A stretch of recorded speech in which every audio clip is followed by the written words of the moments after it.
پچھلے سال I am F کی طرف جا رہے ہیں, بڑی مشکل سے پہنچے, آئی ایم ایف نے بڑی مشکل سے دروازے کھولے اور پھر ہمیں خوشخبری جو ہے وہ مل گئی. حالانکہ یہ خوشخبری ہونی نہیں چاہیے, ہمیں تو اپنے پاؤں پہ کھڑا ہونا چاہیے. لیکن معاشی طور پہ جس طریقے سے ہم ایکسپیکٹ کر رہے تھے کہ ایس آئی ایف سی یا پاکستان میں اس طریقے سے انویسٹمنٹ آئیں گی, وہ آئی نہیں. تو آپ کو لگتا ہے کہ یہ جو معاشی کنڈیشن 2024 میں ہماری رہی ہے تھرو آؤٹ, کبھی اپس اینڈ ڈاؤنز, یہ 2025 میں کوئی بہتری آئے گی؟ تھینک یو فروا, آپ نے بڑا امپورٹنٹ کویسچن پوچھا ہے. 2024 پاکستان کا بڑا کہہ لیں کہ اپس اینڈ ڈاؤن میں گزرا, اور اب وقت سن نیگیٹو, مارس نیگیٹو, اور مارس ریٹروگریشن پاکستان کا نیٹل کا بھی اور ٹرانزٹ کا دونوں نے پڑے. آپ نے نوٹ کیا ہوگا 23 سے آپ کو شہادتیں نظر آ رہی ہیں, آپ کو ایک سیمی وار سی ماحول نظر آ رہا ہے, اور دنیا میں آپ نے یہ بھی دیکھا ہوگا کہ 3 جہاز ابھی تک کریش کر, بلکہ 4 کیے ہیں. آج کی خبر ہے بی بی سی کی, لیکن اس میں سے 2 میں کیجولیٹیز ہوئی ہیں, 2 میں ابھی تک کوئی کیجولیٹی نہیں. یہ ابھی اللہ نہ کرے یہ آگے بڑھتا ہوا نظر آتا ہے. اس کے علاوہ فوج پہ پریشر تھا, یونیفارم فورس پہ بہت پریشر. مارس ڈیل کرتا ہے پاکستان میں, ایک ہی سیارہ مضبوط ہے, وہ مارس ہے. 11 جنوری کو راہو نے نکلنا, میجر چینجز آنے. اچھا. اور مارس پاکستان کے 12ویں گھر میں وہ آزاد ہو جانا ہے. اچھا, ٹھیک تو ہے, اس سے یعنی فری ہو جانا ہے. اس کا یہ ہوگا کہ پاکستان میں جو یونیفارم فورسز ہیں, یہ ان کے اوپر پریشر ختم ہوگا, اور یہ ایک ڈومینیٹڈ وہ اس پہ آ جائیں گے, طاقت میں آ جائیں گے. اور ابھی بھی معیشت کو کنٹرول کرنے میں انہی کا ہی ہاتھ ہے. اور آپ دیکھیے گا as and when you cross 22 January, یہ پاکستان میں shared business lot of things آ جائیں گی, باہر سے پیسہ بھی آ جائے گا, سی پیک بھی شروع ہوگا. اور یہ سی پیک 2 کی بات کریں کہ وہ دوبارہ سے اس کو سٹارٹ کر دیا جائے. فروری کے مہینے میں انشاءاللہ تعالیٰ آپ دیکھیں گے فنانشلی ہم اپ گریڈ ہوں گے. مارچ کا مہینہ یہ دباؤ کا شکار رہیں گے. یہاں پہ گورنمنٹ پریشر میں آئے گی, کوئی انسرٹنٹی ہوگی, کوئی ایسا ہوگا جیسے پھر دوبارہ وہ ایک رپیٹ ہوگا. بٹ وہاں پہ یونیفارم فورسز ڈومیننٹ ہو کے اس کو نکال لیں گے. اور as and when you cross 20 March, 21 March, April, May, June, پھر آپ کا اسموتھ. اچھا, میرے اس پہ ایک بڑا ایک ضمنی سوال بھی ذہن میں آ رہا ہے, لیکن میں سامعہ خان صاحبہ کو بھی انوالو کرتی ہوں گفتگو میں. سامعہ صاحبہ, بہت شکریہ آپ نے وقت نکالا. یہ جو سال آنے والا ہے جو ہم ایکسپیکٹ کر رہے ہیں, ویسے دعاؤں کے ساتھ اس کا آغاز ہونا چاہیے, اور آج چونکہ ہم 1 جنوری دیکھ رہے ہیں, تو مجھے بتائیے گا اسٹاک ایکسچینج میں ہم نے نومبر کے مہینے میں دیکھا کہ تھوڑا سا پاکستان اپ لفٹ ہوا, اس کے بعد پھر ہم تھوڑا سا نیچے جانا شروع ہو گئے. تو معاشی طور پہ ڈاکٹر صاحب نے بتایا ہے کہ کس طریقے سے 2025 ہم ایکسپیکٹ کریں, لیکن اس پہ بہت سارے اور فیکٹرز بھی شامل ہیں, جس میں پالیٹکس بھی اب بہت بڑا فیکٹر ہے. اس کو کیسے دیکھ رہی ہیں آپ؟ سب سے پہلے تو جی فروا, موقع دینے کے لیے شکریہ. آپ کے سننے والوں کو, دیکھنے والوں کو نیا سال امن کا سال ہو, سب کے لیے سلامتی کا سال ہو.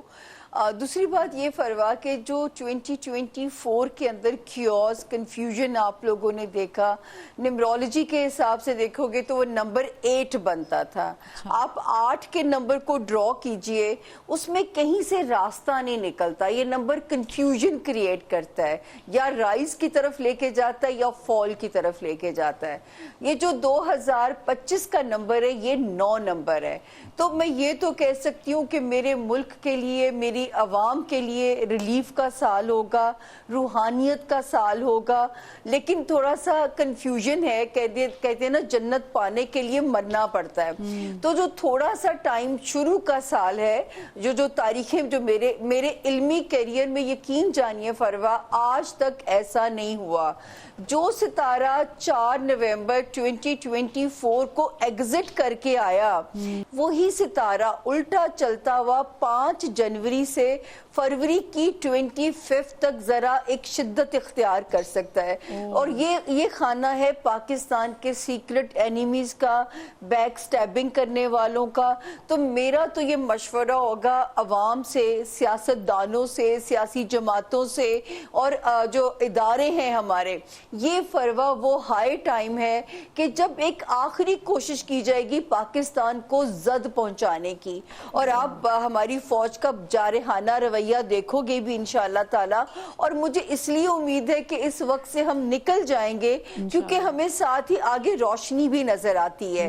लेकिन ये वाला जो टाइम है मुल्क की सलामती के लिए सबको एक पेज पे आना पड़ेगा। इस वक्त मुल्क किसी अंदरूनी कियोस को अफोर्ड नहीं कर सकता क्योंकि बैरूनी खतरात ज्यादा हो जाएंगे।